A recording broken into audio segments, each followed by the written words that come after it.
تمام دیکھنے اور سننے والوں کو السلام علیکم۔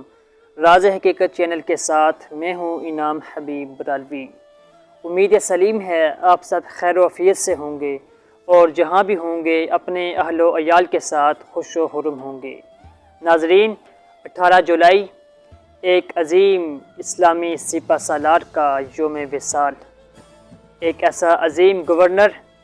جس نے اپنی صلاحیتوں، جرت اور حسن تدبر و اخلاق کے باعث ایسے کارنامے سر انجام دیے جن کی نظیر کہیں نہیں ملتی، جو زبردست جنگی قابلیت اور انتظامی صلاحیتوں کا مالک تھا۔ اگر اس کے اخلاق و کردار کی بات کی جائے تو اسے قدرت نے ایسا عظیم اخلاق و کردار کا مالک بنایا تھا کہ اپنے تو اپنے پرائے بھی اس کے کرویدہ ہو جاتے تھے۔ اسلامی لشکر کا جانباز سپہ سالار جو میدان جنگ میں دشمن کے لیے موت اور اپنوں کے لیے امن و راحت کا پیامبر تھا، وہ عظیم سپہ سالار جس نے برصغیر پاک و ہند میں اموی مہمات کا آغاز کیا، جس نے ایشیا میں پہلی بار اسلام کو متعارف کروایا، وہ عظیم سپہ سالار جس نے سندھ کے راستے سے داخل ہو کر ہند میں اسلامی سلطنت کی بنیاد رکھی۔ اگر اس کے ابتدائی حالات زندگی کا جائزہ لیا جائے تو وہ بصرہ کے ایک گورنر کا بیٹا تھا، ابھی عمر کے 5 برس کو ہی پہنچا تھا کہ والد کا انتقال ہو گیا۔ غربت کے باعث ابتدائی تعلیم کے بعد فوج میں شامل ہو گیا۔ انتہائی کم عمری میں اپنی قابلیت اور غیر معمولی صلاحیت کی بدولت فوج میں اعلیٰ عہدہ حاصل کرنے میں کامیاب ہوا۔ ابھی عمر کے 15 برس کو ہی پہنچا تھا کہ اس وقت کے اموی بادشاہ کے خلاف گردوں نے بغاوت کر دی اور بغاوت کو کچلنے کا فریضہ خلیفہ وقت نے اس مرد مجاہد کو سونپا، جس کو اس عظیم سپہ سالار نے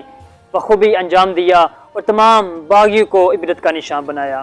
خلیفہ نے جب اس عظیم سپہ سالار کی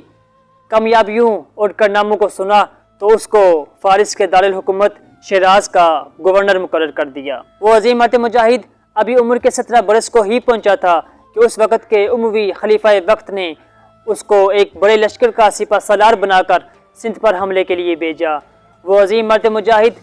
ایک بڑی اسلامی فوج کے ساتھ سندھ پر حملہ آور ہوا۔ سندھ کے راجہ داہر کے ساتھ اس کا مقابلہ ہوا اور اللہ تعالیٰ نے یہاں بھی اس کو فتح یاب کیا۔ اس مرد مجاہد نے سندھ کے تمام اہم علاقوں کو فتح کیا اور ملتان کو فتح کرنے کے بعد سندھ کی فتوحات کو پایہ تکمیل تک پہنچایا۔ اس عظیم سپہ سالار نے محض 4 برس ہی سندھ میں گزارے اور جب وہ سندھ سے روانہ ہونے لگا تو اس کے بارے میں تاریخ سندھ میں اعجاز الحق قدوسی لکھتے ہیں کہ جب وہ سندھ سے رخصت ہو رہا تھا تو سارا سندھ اس کے جانے پر افسوس کر رہا تھا، اور جب وہ فوت ہوا تو ہندوؤں نے اس کی یاد میں مجسمہ بنا کر اپنی عقیدت کا اظہار کیا، اور اس عظیم مرد مجاہد کو دنیا امات الدین محمد بن قاسم کے نام سے جانتی ہے۔ اب سوال یہ پیدا ہوتا ہے کہ محمد بن قاسم نے آخر سندھ پر حملہ کیوں کیا تھا؟ تو اس کے بارے میں مورخین نے 3 اقوال نقل کیے ہیں، جن میں سب سے پہلا قول کہ عمان میں معاویہ بن حارث علافی نے خلیفہ وقت کے خلاف بغاوت کی۔ جب خلیفہ نے باغیوں کو کچلنے کے لیے فوج روانہ کی تو علافیوں نے راجہ داہر کے سرزمین پر آ کر پناہ لی، جس کے باعث یہاں پر حملہ کیا گیا۔ اور دوسری روایت کے مطابق بحری قزاق تھے جن کا تعلق سندھ اور پنجاب سے تھا، جو اکثر عرب ممالک سے آنے والے تاجروں کو لوٹ لیا کرتے تھے، اور راجہ داہر ان کی مدد کیا کرتا تھا، جس کے باعث سندھ پر حملہ کیا گیا۔ اور تیسرا قول جو جمہور مورخین کا قول ہے اور اسی پر اکثر تاریخ دانوں کا اتفاق بھی ہے کہ راجہ داہر نے چند خواتین اور بچے جو تاجروں کے ساتھ سندھ میں آئے تھے ان کو گرفتار کر لیا اور ان کو اپنے ظلم و ستم کا نشانہ بنایا۔ انہی گرفتار عورتوں میں سے ایک عورت نے مسلم امہ کے حکمرانوں کو مدد کے لیے پکارا، جس کی اپیل پر اموی خلیفہ ولید بن عبد الملک نے محمد بن قاسم کو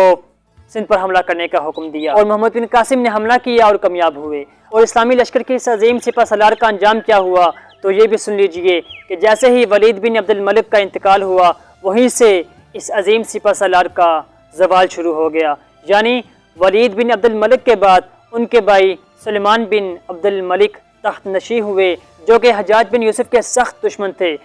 چونکہ سلیمان بن عبد الملک کے تخت نشین ہونے سے قبل ہی حجاج بن یوسف کا انتقال ہو چکا تھا، تو انہوں نے اپنے عداوت اپنے انتقام کی آگ کو بجھانے کے لیے حجاج بن یوسف کے تمام قریبی رشتہ داروں کو عبرت کا نشان بنانے کا فیصلہ کیا۔ چنانچہ سلمان بن عبد الملک نے محمد بن قاسم کی تمام خدمات اور کارناموں کو نظر انداز کرتے ہوئے انہیں حجاج کے خاندان کا فرد ہونے کے جرم میں عتاب کا نشانہ بنانے کا فیصلہ کیا اور آپ کو گرفتار کر کے دمشق بھیج دیا گیا۔ 7 ماہ تک وہاں پر آپ کو شدید ظلم و جبر کا نشانہ بنایا جاتا رہا۔ آپ علیہ الرحمہ نے وہاں پر 7 صحبتیں برداشت کی اور آخرکار 19 سال کی عمر میں 18 جولائی 712 میں آپ اس دار فانی سے رخصت ہو گئے۔ جو محسن سلطنت کی خلیفہ نے قدر نہ کی اور ایک عظیم فاتح محض خلیفہ کی ذاتی عداوت اور دشمنی کے باعث اپنی زندگی سے ہاتھ دھو